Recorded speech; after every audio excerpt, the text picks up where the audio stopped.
The engines were finding life difficult. Workmen were mending the viaduct on the main line.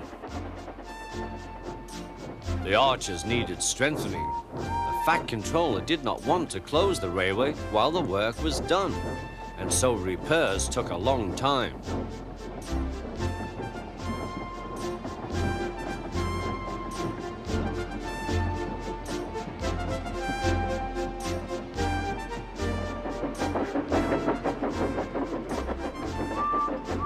The engines had to take great care when crossing the viaduct, and the delay often made them late on their journey to the junction, where they knew Thomas would be ready to collect his passengers.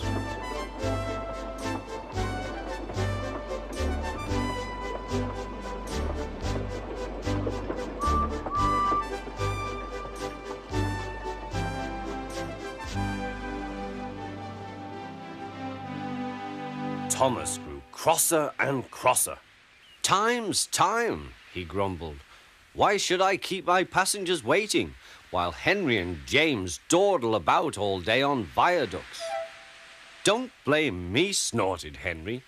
"If we hurried across the viaduct, it might collapse, and then you'd have no passengers at all. What would you do then?" "Run my train on time, for one thing," retorted Thomas. He hurried away before Henry could answer. Bertie was impatient too. He was timed to arrive just after Thomas. His passengers found that instead of going straight from the bus to their train, they were kept waiting till Thomas arrived. Soon Bertie grew cross with Thomas. "Late again," he remarked, as Thomas panted wearily in.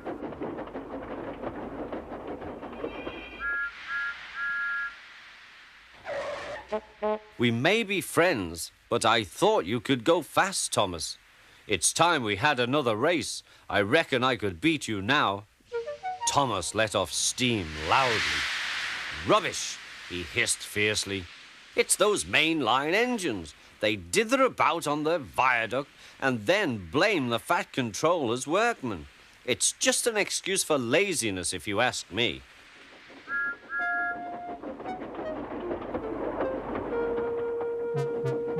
One day, James was later than ever at the junction. "I'm sorry, Thomas," he puffed. "I was held up at the station, and the viaduct made it worse." "It's lucky for you I'm a guaranteed connection," grumbled Thomas. Before James could answer, he puffed importantly away. Come along," he panted to the coaches. Annie and Clarabel did their best, but Thomas soon found that he couldn't save much time. Suddenly, Thomas saw Bertie ahead. His radiator was steaming. "What's the matter?" asked Thomas. "You should be at the station by now. You're late." "I feel dreadful," moaned Bertie. "All upset inside, and driver says he can't make me better." "Thank goodness you're late too. Can you take my passengers, please? They'll never get home otherwise." "Of course," agreed Thomas. He now felt sorry for Bertie and promised to get help at the next station. Thomas set off again. Already he felt much more cheerful, and Bertie's passengers, travelling in Annie and Clarabel, all reached home safely. When Bertie was better, he came to thank Thomas.